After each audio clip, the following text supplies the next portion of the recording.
Ethan stared at the single sheet of paper in his hands, the crisp edges a stark contrast to the way his entire world had just crumpled. The document was clinical, printed in a neat, sans serif font that conveyed devastating information with an unnerving lack of emotion. He had read the conclusion 5 times, but the words refused to assemble into a new reality. They remained a string of scientific jargon that translated into a single, brutal fact. Paternity exclusion. Probability of paternity, 0%. 10 years of marriage, 10 years of what he had believed was a partnership, a life built together brick by brick. 10 years culminating in 3 beautiful children, 8-year-old Lily, 6-year-old Thomas, and 4-year-old Maya. Their laughter was the soundtrack of his home. Their crayon drawings were the art that decorated his refrigerator. Their small hands in his were the anchor of his life. And now, a piece of paper was telling him it was all a fiction, a story he had been reading while someone else was writing it. He thought of Chloe, his wife, currently at a charity luncheon with her mother, Eleanor. She would be charming, elegant, the perfect wife of a moderately successful architect. She was a woman who valued appearances above all else, a lesson she had learned at the feet of her parents, Richard and Eleanor. They had accepted Ethan into their family with the kind of polite, surface-level warmth that never quite reached their eyes. He was suitable. He was stable. He was not, however, one of them. He never would be. They didn't know that the quiet, unassuming man they condescended to at family dinners held the keys to an empire they couldn't even fathom. They thought his greatest ambition was a corner office. They had no idea he already owned the building. Within 3 months, their carefully constructed world of status and illusion would be dismantled, piece by painful piece. I wonder, as you're listening to this, have you ever felt underestimated? Like people only see the surface and have no idea what you're truly capable of? Let me know in the comments where you're watching from. I read every single one. And if you enjoy stories about hidden strength and the truth finally coming to light, I hope you'll consider liking this video and subscribing for more. Now let's get back to the moment everything changed. The suspicion had been a slow-growing weed, sprouting from a single, careless comment. They were at a neighborhood barbecue 6 months prior. David, the mailman, had stopped by, off-duty, to drop off a misdelivered package. He was a friendly, handsome man with an easy smile that seemed to charm everyone. Especially, Ethan had noticed, Chloe.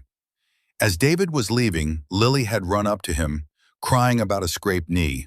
David had knelt, effortlessly calming her down with a soft voice and a funny face. One of the neighbors laughed and said, "She looks more like you than she does Ethan." Everyone chuckled, a harmless joke. But Chloe's reaction was not harmless. A flicker of pure panic crossed her face. A shadow so fleeting Ethan might have missed it if he hadn't been looking right at her. It was there and then gone, replaced by a tight, brittle smile as she said, "Don't be ridiculous. She has Ethan's serious eyes." But the seed was planted. It was a monstrous thought, an ugly, invasive thing he tried to rip out, but it had already taken root.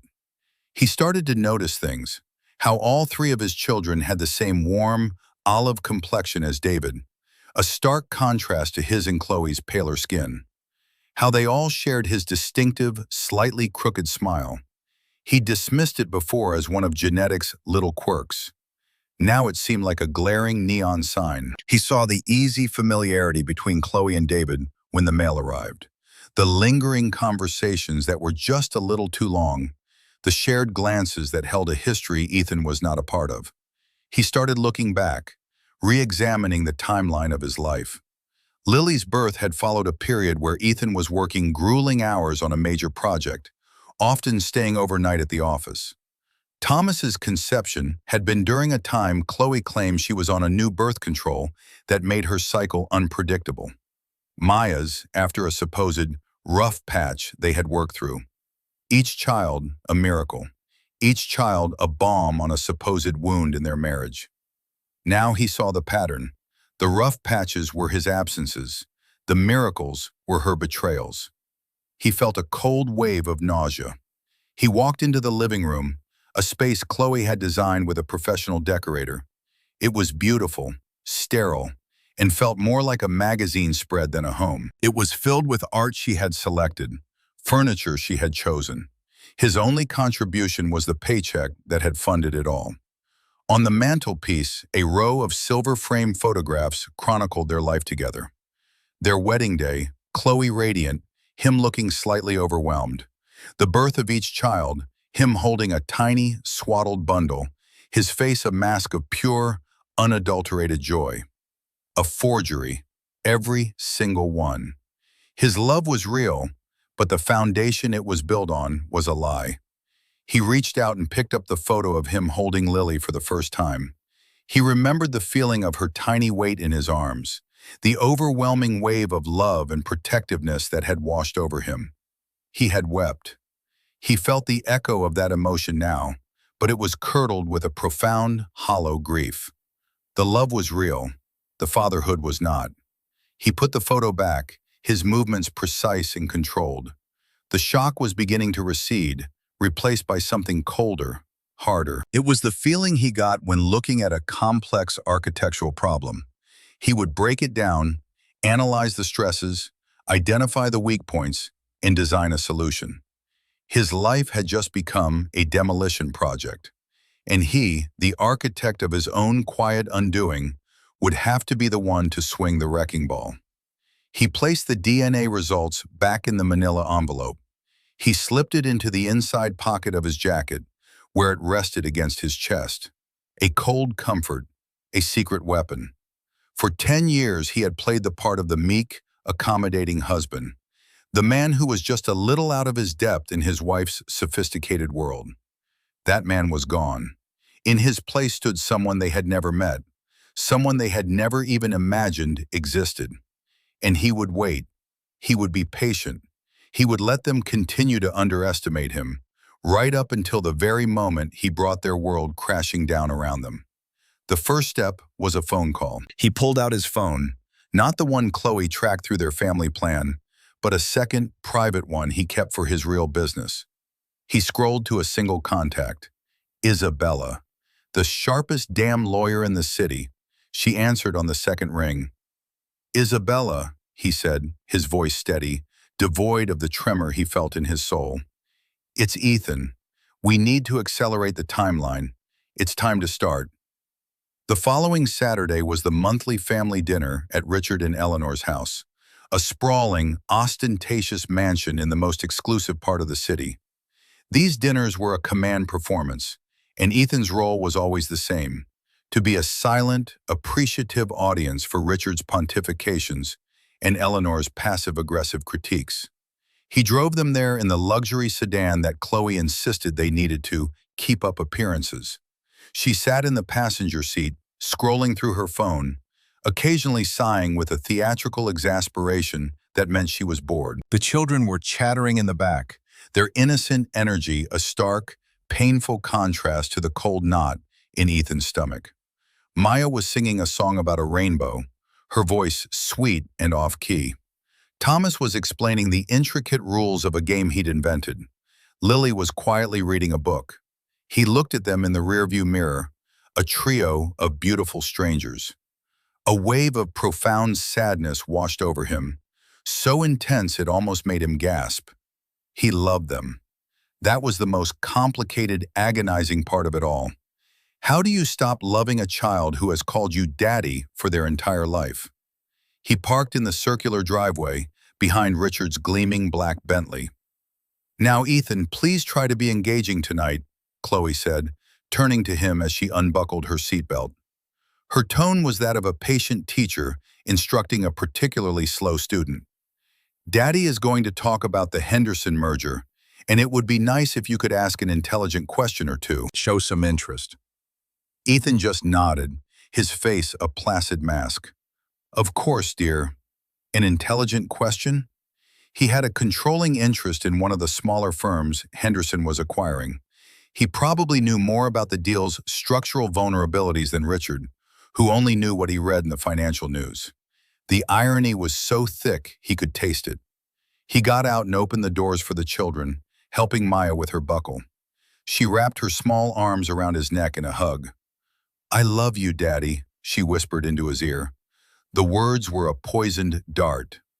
"I love you too, sweetie," he managed to say, his voice thick. Inside, the house smelled of beeswax in Eleanor's expensive perfume.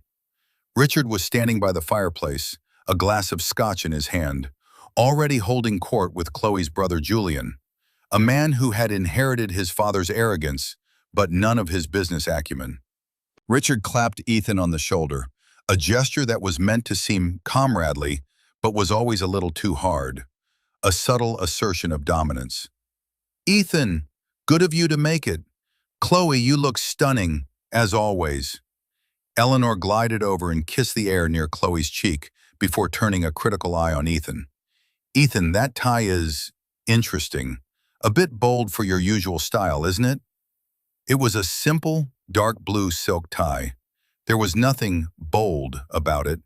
The comment was designed to do exactly what it did, subtly frame him as having poor taste, as being slightly out of place. "I thought I'd try something new, Eleanor," he replied, his voice even. He could feel the envelope in his jacket pocket, a silent reassurance. Patience. Not yet. Dinner was, as always, an exercise in humiliation. The food was served by a uniformed maid, and the conversation was a monologue delivered by Richard about his latest business triumphs. He spoke of million-dollar deals and corporate takeovers, peppering his speech with names of powerful men. Every so often, he would turn to Ethan. "So, Ethan, still drawing up blueprints for shopping malls? Anything exciting on the horizon? A new food court, perhaps?" The condescension was casual, ingrained. Chloe would laugh, a light tinkling sound. "Oh, Daddy, be nice. Ethan's firm is very respected. They just won a contract for that new community center." She said it as if defending him, but the subtext was clear. He was in a different, smaller league, a respectable little pond while they swam in the ocean. Ethan took a slow sip of water. "Something like that," he said noncommittally. He didn't mention that his side business, the one they knew nothing about, had just finalized the architectural bid for the new international airport terminal, a project worth billions. He didn't mention that his name, under a pseudonym he used for his private work, was already being whispered as the next great visionary in modern architecture. He just sat there and took it. He let them paint their picture of him: reliable, boring, slightly mediocre Ethan, a safe, unthreatening husband for their precious Chloe. The true barb of the evening came from Eleanor, as it so often did. They were having dessert, a raspberry tart that was more art than food. "The children are getting so big," she said, beaming at Lily, Thomas, and Maya, who were eating at a small table nearby. "And they are all so wonderfully vibrant, such a healthy, robust look about them. You were such a pale, sickly child, Ethan, if I recall. It's a miracle they inherited Chloe's strong constitution." There it was again, the casual, cutting observation about the children's appearance. Ethan looked at Chloe. She was smiling, basking in her mother's praise.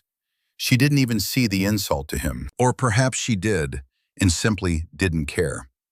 It was in that moment that any lingering doubt, any wisp of hope that this was all a terrible mistake, evaporated. He saw her clearly. He saw them all clearly. They were a tribe, and he was an outsider they tolerated. He felt his resolve harden from a cold knot into a core of pure steel. He reached into his jacket, his fingers brushing the corner of the envelope. He thought of Isabella's advice. "Don't act on emotion, act on strategy. We document everything, every slight, every expense, every lie. We build a fortress of facts, and when the time is right, we don't just win, we dominate." He withdrew his hand, empty. He smiled politely at Eleanor. "Yes," he said, his voice calm and measured. "It's a miracle." The next Monday morning, Ethan called in sick to the large, respectable architectural firm where he was a senior project manager. Chloe was annoyed. It was the day of her big charity committee meeting, and his absence complicated her schedule with the kids. "Can't you just power through it, Ethan? It's just a cold. You know how important today is for me." He lay in bed feigning a cough. "I'm sorry, honey. I feel terrible. I wouldn't be any good at work anyway." After she left, a whirlwind of perfume and irritation, Ethan got up, showered, and dressed, not in his usual work attire, but in a bespoke suit he kept in the back of the closet for special occasions. He didn't go to his respectable job. Instead, he took a cab to a sleek, minimalist office tower downtown, a building he himself had designed 5 years ago. He went up to the penthouse floor. The doors opened onto a reception area with his firm's name on the wall in brushed steel letters. E.M. Vance and Partners. E.M. for Ethan Marcus. Vance was his mother's maiden name. It was a ghost identity, a corporate structure he had started with his old college roommate, a brilliant engineer named Leo, almost a decade ago. They had started small, taking on projects the big firms wouldn't touch. But their work was innovative, daring, and sustainable. They won awards, they attracted major clients, and they had done it all in near total anonymity, a condition Ethan had insisted upon. He had wanted to prove to himself that he could succeed on his own terms, without the influence or the eventual condescension of Chloe's family. The firm had become a silent giant in the industry, and nobody in his personal life had a clue. Isabella was waiting for him in his private office, a corner suite with panoramic views of the city. The office was a testament to his real life. Clean lines, natural materials, shelves filled with books on structural engineering and architectural theory, and on the wall, the original concept sketches for the airport terminal. Isabella was in her mid-40s, with sharp eyes and an even sharper mind. She had a file folder open on the polished mahogany desk. "Good morning, Ethan," she said, her tone all business. "I've reviewed the preliminary asset reports. You've been very, very careful. The shell corporations are clean. The trusts are firewalled. Your majority stake in Vance and Partners is held through an offshore entity that's legally untouchable in a domestic dispute." Ethan sat down, feeling the tension in his shoulders ease for the first time in days. This was his world, a world of logic, structure, and control. "And the house?" he asked. "The one we live in?" "Technically, it's owned by a corporation, which is in turn owned by another corporation, which is owned by you," Isabella said with a thin smile. "Chloe is listed as a resident, not an owner. The same goes for the cars, the country club membership, even the credit cards she uses. They're all corporate expenses, tied to an entity she has no legal claim to." Ethan nodded slowly, absorbing the information. He had set it up this way years ago, not because he anticipated this exact betrayal, but on the advice of his financial planners to protect his growing wealth from unforeseen liabilities. He had built a fortress around his life, and now he was going to use it. "She thinks the house has a mortgage. She thinks we have car payments. She thinks my salary is our only significant source of income." "I know," Isabella said. "I've seen the household budget she prepared for her committee. She believes your net worth is roughly 1/20th of what it actually is. She has no idea that her monthly allowance is more than the annual salary she thinks you earn." The sheer scale of the deception, both his and hers, was staggering. She had deceived him with her body and her heart. He had deceived her with a carefully constructed illusion of mediocrity. For years, he had led her believe he was just another cog in the machine, all while he was silently building the machine itself. He had allowed her and her family to look down on him, to patronize him, because it was easier. It kept his two worlds separate. It kept his success pure, untainted by their judgment, or their inevitable attempts to take credit for it. "So what's the next step?" Ethan asked. "We need to establish a clear timeline of her infidelity," Isabella explained. "The DNA tests are the core of it, but corroborating evidence is crucial. It helps us control the narrative. We need to prove not just the infidelity, but a long-term pattern of deception. It dismantles any claim she might try to make that this was a one-time mistake. Ethan's mind went back to David, the mailman. He thought of the easy laughter, the shared glances. It wasn't a one-time mistake. It was a parallel life. "There's a party," Ethan said, his voice quiet. "Our 10th anniversary. She's been planning it for a year. It's in 3 months, at the Blackwood Gallery." Isabella raised an eyebrow. "The Blackwood? That's one of the most exclusive venues in the city." Ethan allowed himself a small, grim smile. "I know. Vance and Partners owns it." Isabella's expression didn't change, but a new light of understanding dawned in her eyes. She was beginning to see the full scope of his plan. It wasn't just about a divorce. It was about a reckoning. "The party," Ethan continued, "will be the venue. Her entire circle will be there. Her family, her friends, everyone who has ever witnessed my humiliation. I want them all to be there when the truth comes out." Isabella leaned back in her chair, a slow smile spreading across her face. "Poetic," she said, "and brutal. I like it. Okay, Ethan, we have 3 months. Let's get to work. We'll make it a night they will never, ever forget." The weeks that followed were a surreal exercise in duplicity. By day, Ethan was the diligent architect at his cover job, nodding along in meetings about retail space ergonomics. By night, and in stolen hours during the day, he was the commander-in-chief of his own quiet war. He met with Isabella and her team of forensic accountants, who meticulously traced every dollar Chloe had ever spent. They compiled a dossier that was staggering in its detail. Luxury vacations he wasn't on, extravagant purchases she'd hidden, cash withdrawals she couldn't account for. It painted a picture not of a wife, but of a kept woman living a life of secret luxury. At home, he was a ghost. He moved through the beautiful, sterile rooms of his house with a detached calm that Chloe mistook for moodiness. "What is wrong with you lately, Ethan?" she'd ask, exasperated. "You're so distant.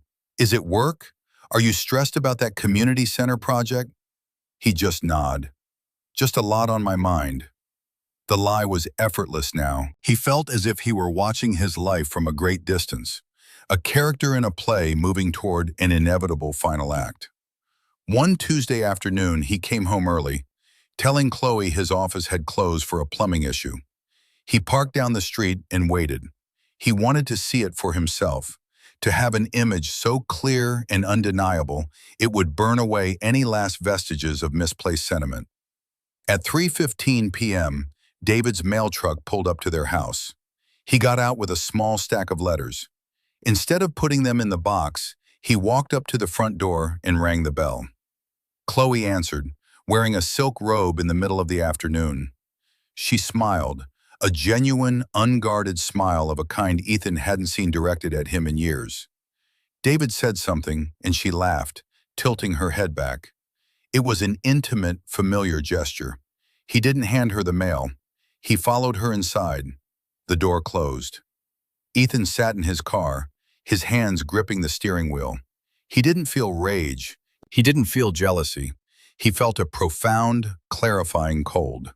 This was not a moment of passion. This was routine. This was part of the fabric of their lives, a schedule as regular as the mail delivery itself. He looked at his watch. He waited. 27 minutes later, the door opened. David came out, tucking his shirt into his pants. He gave Chloe a quick kiss on the cheek, then walked back to his truck and drove away.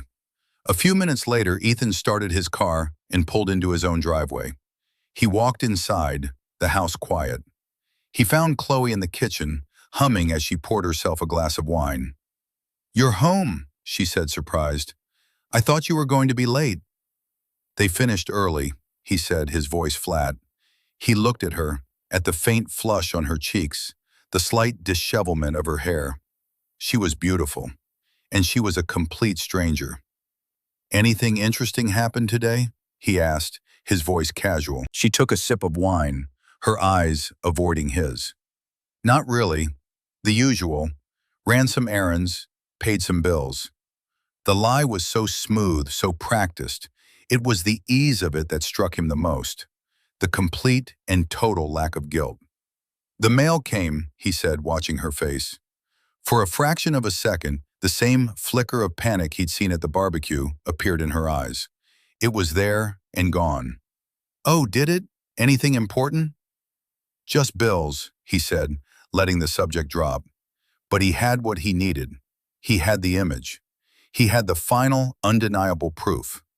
That night, as he lay in bed next to her, the space between them a vast, frozen expanse, he thought about the three children sleeping down the hall. Lily, Thomas, and Maya.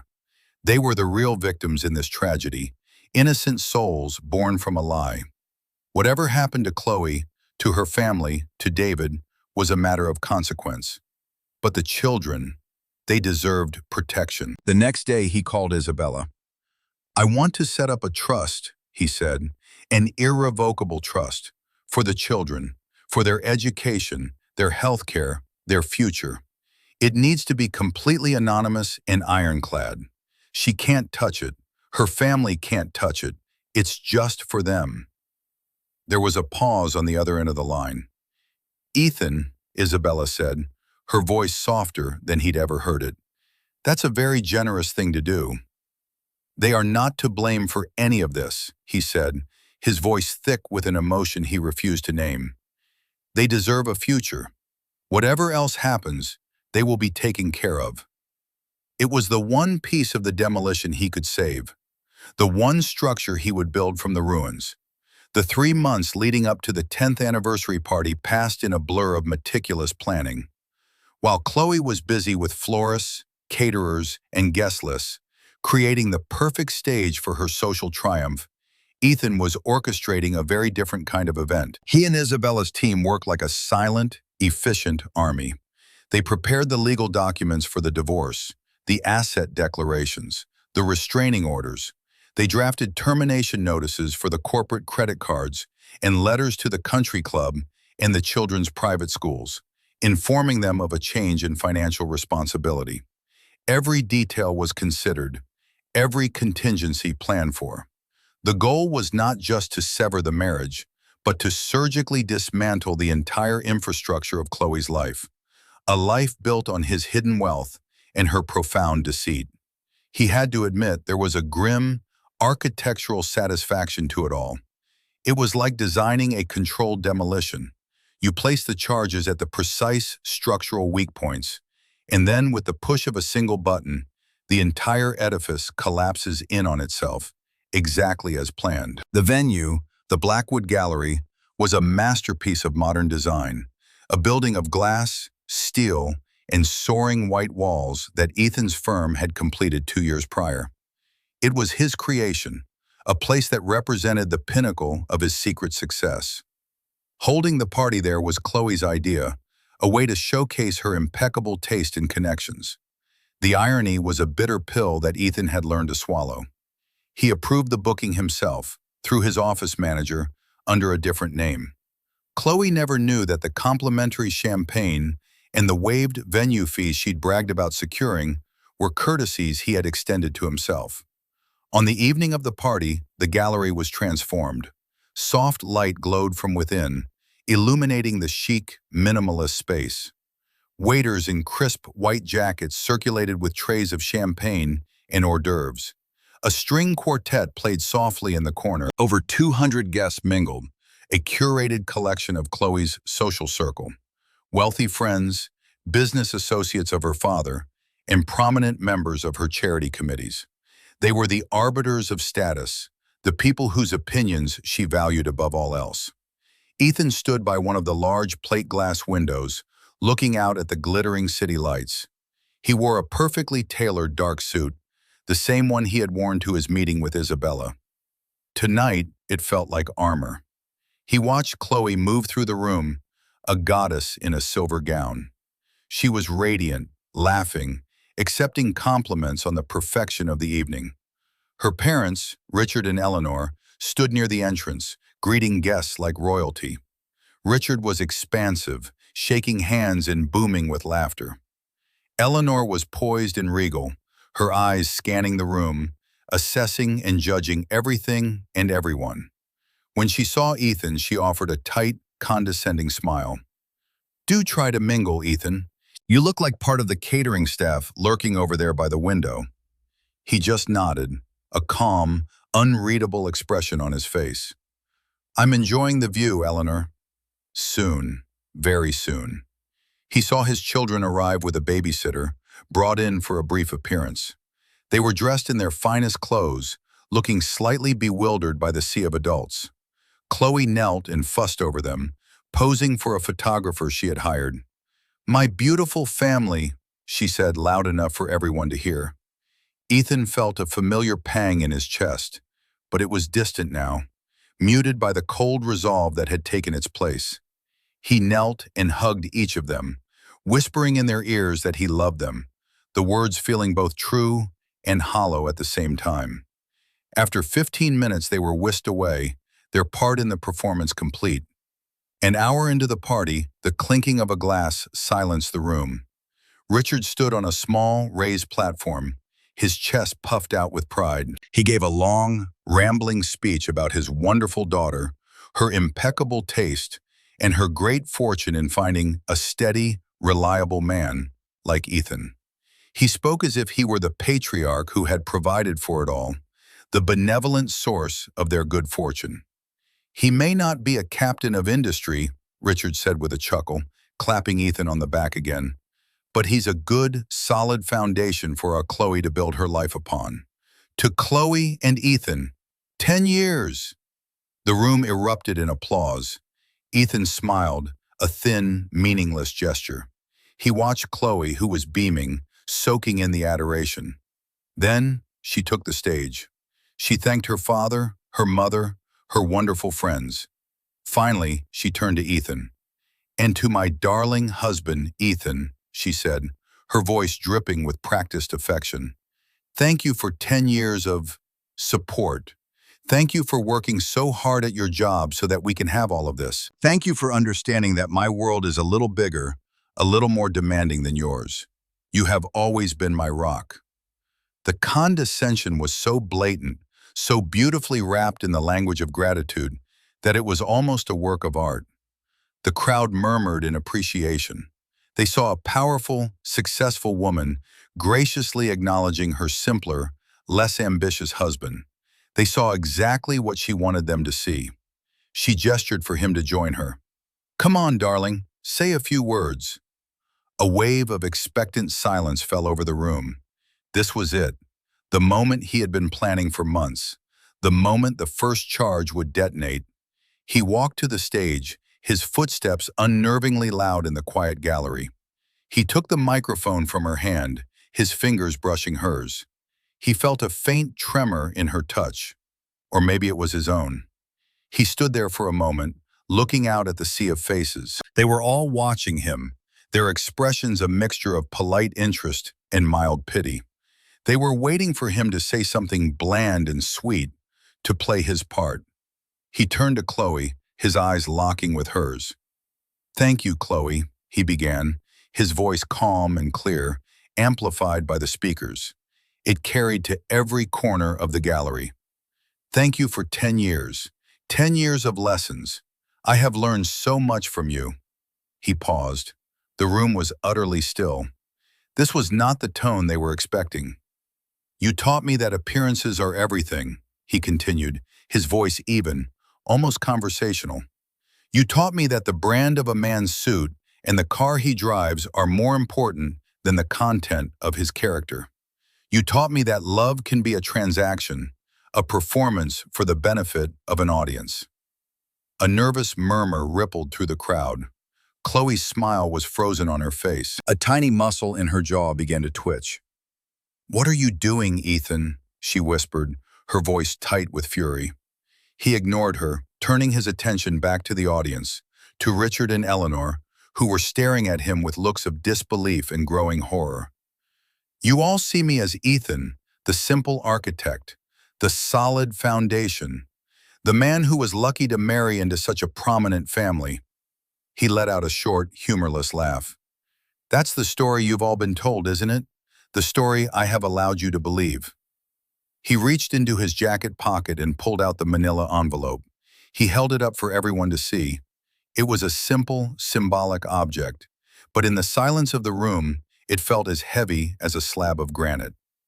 In my profession, we believe in truth. We believe in solid foundations.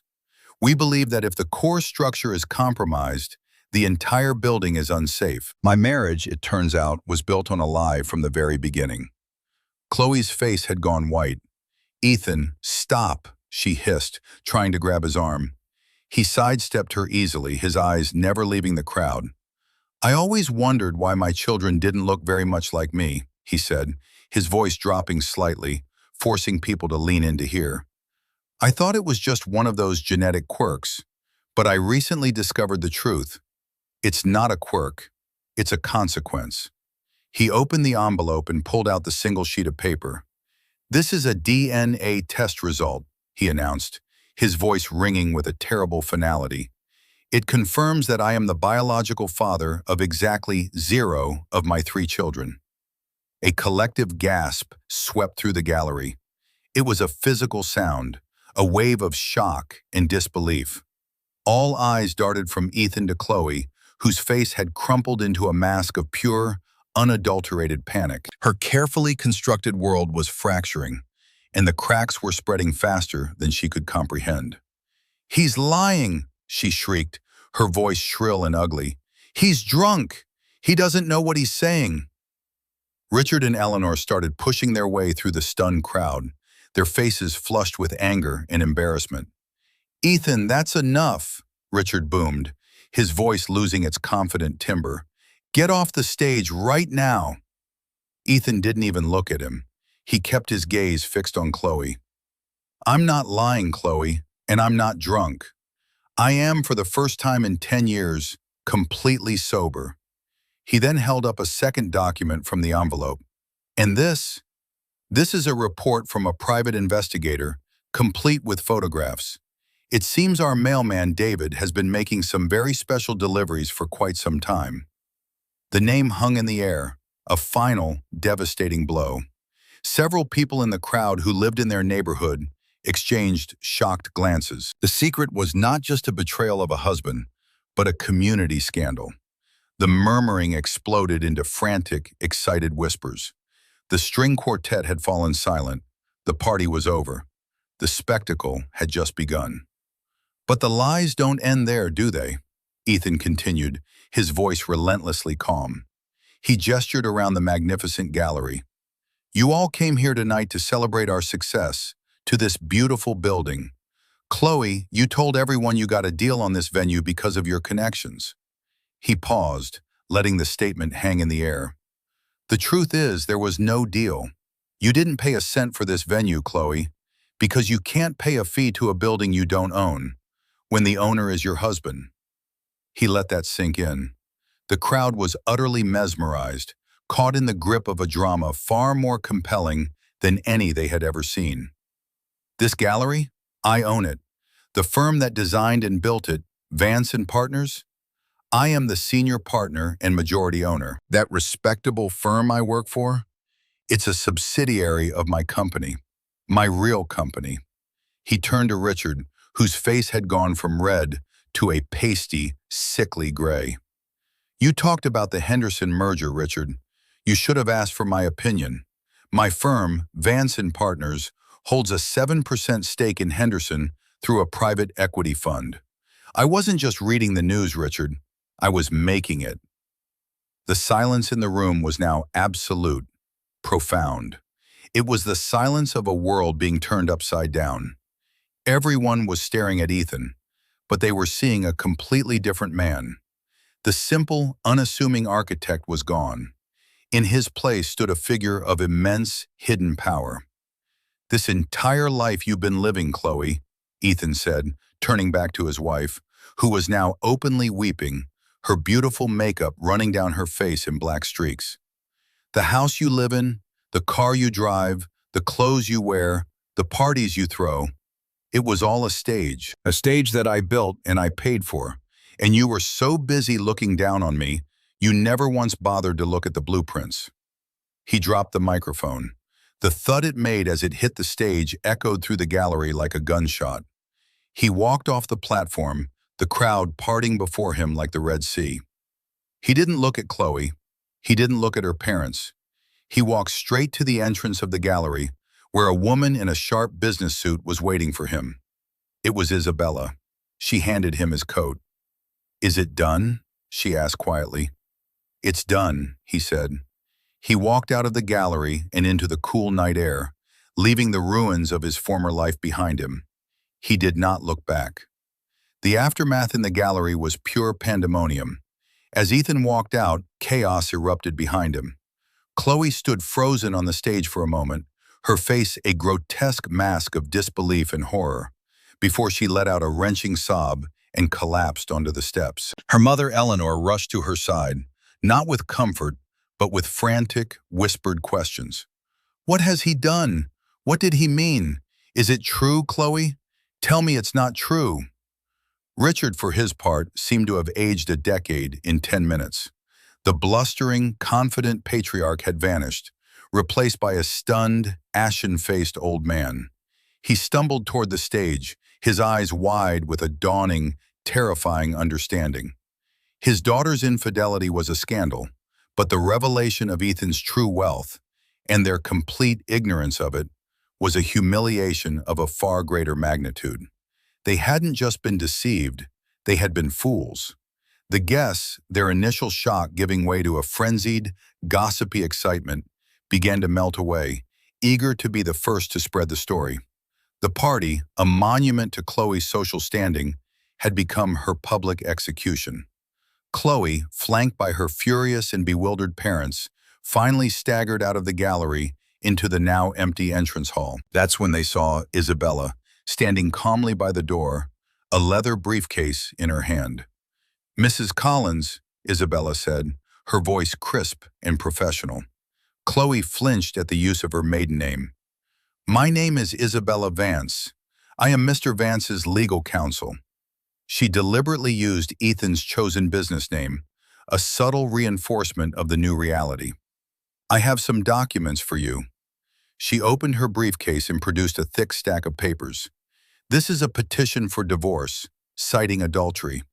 This is a court order, effective immediately, barring you from the residence at 42 Willow Creek Lane, as it is a corporate asset of my client's firm. You will be allowed to retrieve your personal belongings at a scheduled time tomorrow, under supervision." Chloe stared at the papers as if they were written in a foreign language. "The house? You can't. That's my home." "It was never your home, Mrs. Collins," Isabella stated, her voice devoid of sympathy. "It was a corporate housing benefit tied to Mr. Vance's employment, an employment that is now under review." Richard finally found his voice, a weak, sputtering version of its former boom. "Now see here, you can't just throw my daughter out on the street. There are laws. There are decencies." "I assure you, Mr. Collins, we are following the law to the letter," Isabella replied coolly.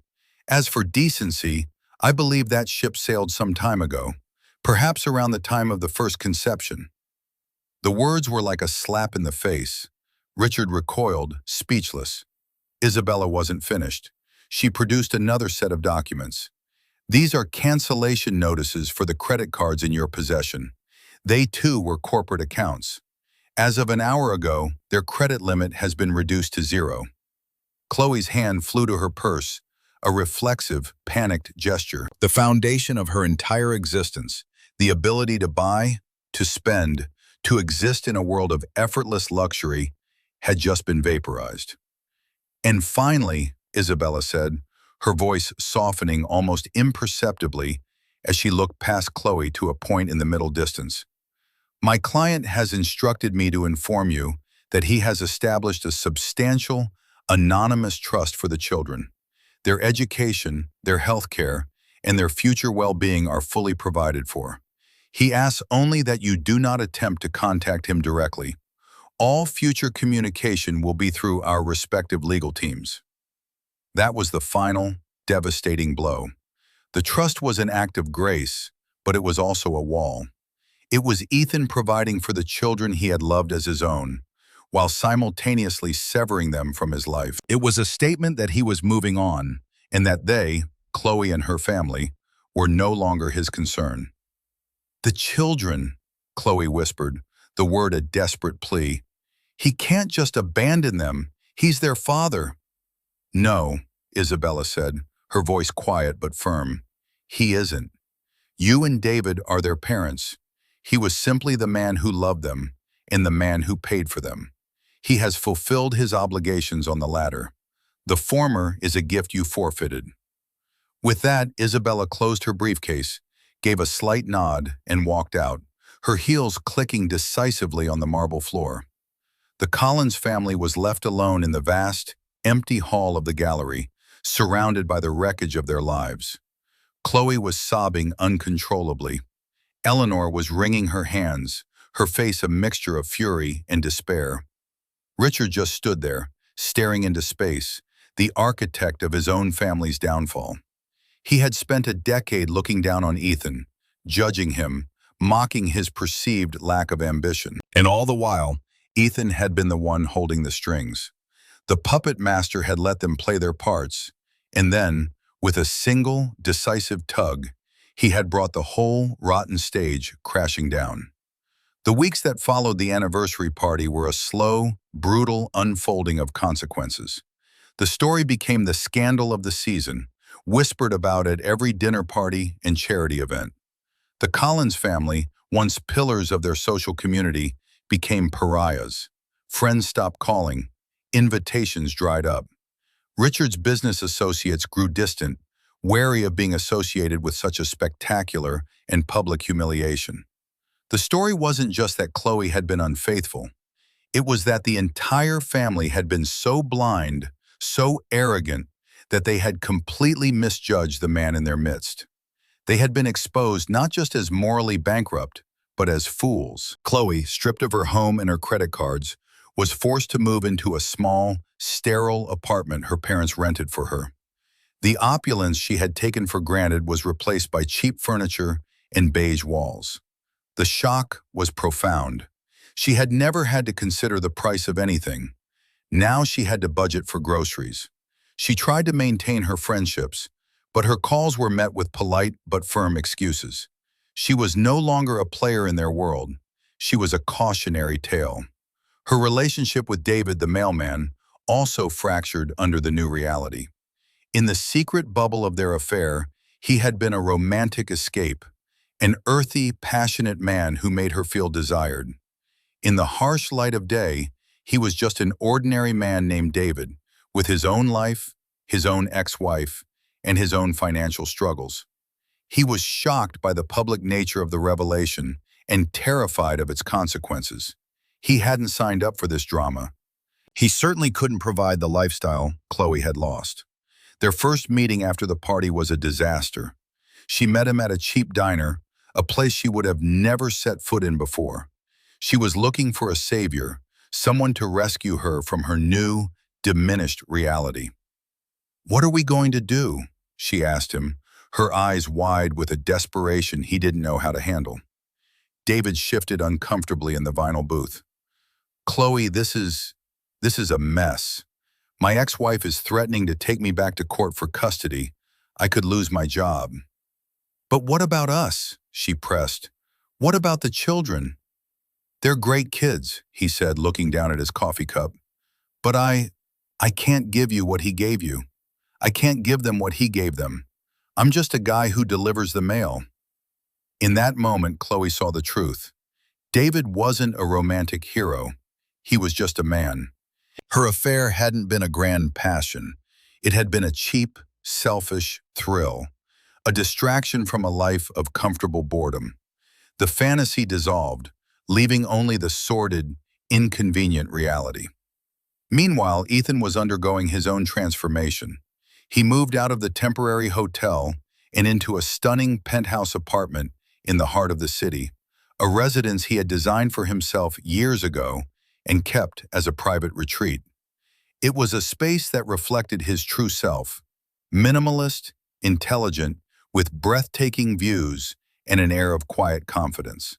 He formally resigned from his cover job and the news of his true identity as the head of E.M. Vance and Partners sent shockwaves through the architectural world.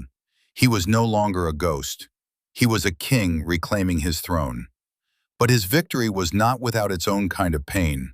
The loss of the children was a real and profound grief. He had loved them. He had tucked them in at night, read them stories, and celebrated their birthdays. To see them now would be to invite a world of pain and complication he could not afford. The trust was his only way of loving them now, from a distance, with a checkbook. One afternoon, Isabella came to his new apartment to finalize the last of the divorce papers. She found him standing on the terrace, looking out over the city. "It's all done," she said.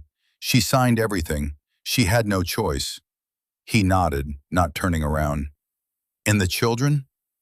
"They're with her, in the new apartment. They've started at the local public school." He closed his eyes. He pictured them, Lily, Thomas, and Maya, in a new, unfamiliar place, their lives upended. It was a necessary consequence, but it still hurt. "You did the right thing, Ethan," Isabella said gently. "You acted with integrity. You were decisive, but you weren't cruel. You provided for them." "It doesn't feel like a victory," he said, his voice low. "Vindication rarely does," she replied. "It's not about joy, it's about balance. The scales have been balanced. Now you get to build something new, something on a true foundation." He finally turned to face her, and for the first time in months, a genuine, small smile touched his lips. "I am an architect," he said. "Building is what I do." 6 months later, life had settled into a new, unfamiliar rhythm for everyone. Chloe was learning to live a life she had never imagined. She had found a job as a receptionist at a dental office. The pay was meager and the work was mundane, but it was hers. For the first time in her adult life, she was earning her own money, paying her own bills. The humiliation had been stripped away, layer by layer, and underneath she was discovering a person she didn't know existed. Someone resilient, someone capable. Her relationship with her parents was strained. They blamed her for the family's social ruin, for their own public embarrassment. They provided financial support, but their affection had curdled into a kind of resentful obligation. She was, for the first time, truly alone. But in that solitude, something unexpected was happening. She was becoming a real mother to her children. Without nannies, housekeepers, and a busy social schedule, she was the one who made their breakfast, who walked them to school, who helped them with their homework. It was exhausting, frustrating, and the most meaningful work she had ever done. She saw them not as accessories to her perfect life, but as the funny, smart, complicated little people they were. Her love for them, once a passive, assumed thing, became an active, daily choice. Ethan, too, had found a new equilibrium. His firm was more successful than ever. Freed from the need for secrecy, he embraced his role as a leader in his field, giving lectures, winning prestigious awards, and taking on projects that challenged and inspired him. His life was full, but it was also quiet. He dated occasionally, but he kept his heart guarded. The betrayal had left a scar, a deep-seated caution that he wasn't sure would ever fully fade. One crisp autumn afternoon, he was walking through a city park near his apartment. He saw a woman with 3 children playing near the fountain. The mother was pushing the youngest, a little girl, on the swings. The 2 older children, a girl and a boy, were chasing each other, their laughter echoing in the cool air. He stopped, his heart catching in his throat. It was Chloe. She looked different. Her designer clothes were gone, replaced by jeans and a simple sweater. Her hair was pulled back in a simple ponytail. There were tired lines around her eyes he'd never seen before. But she was laughing, a real, unforced laugh, as she pushed Maya on the swing. Lily and Thomas were chasing each other, their faces bright with joy. They looked happy, healthy. They looked like normal kids, playing in a park with their mother. He watched them for a long time from a distance, hidden by the shade of a large oak tree. He saw Chloe kneel to tie Thomas's shoe. He saw her hug Lily when she tripped and scraped her knee. These were small, ordinary acts of maternal love, but for Chloe they were revolutionary. He felt a complex mix of emotions, the lingering ache of what he had lost, a surprising pang of pity for the woman she had been, and a flicker of something like respect for the woman she was becoming. He knew he could never be a part of their lives. The wounds were too deep, the lies too vast. But he could see that, in the ruins of the life he had demolished, a new, more authentic one was beginning to grow. He had not just brought about a destruction, he had, in a strange and painful way, brought about a rebirth. He had taken away her gilded cage, and in doing so, had forced her to learn how to fly on her own. He turned and walked away before they could see him, the image of them seared into his mind. The scales were balanced. Justice had been served. But the most important lesson, he realized, wasn't about revenge or vindication. It was about the enduring truth that real value isn't found in what you own, what you wear, or who you know. It's found in the quiet integrity of your own soul, in the foundations you build with honesty and truth. His life was his own again, and it was time to start building. What do you think is the most important part of a relationship? Is it honesty, loyalty, or something else entirely? I'd love to hear your thoughts in the comments below. Thank you for joining me on this journey today. If you found this story compelling, please give it a like and subscribe for more tales of justice and redemption. Until next time, remember that your true worth is something no one can ever take from you.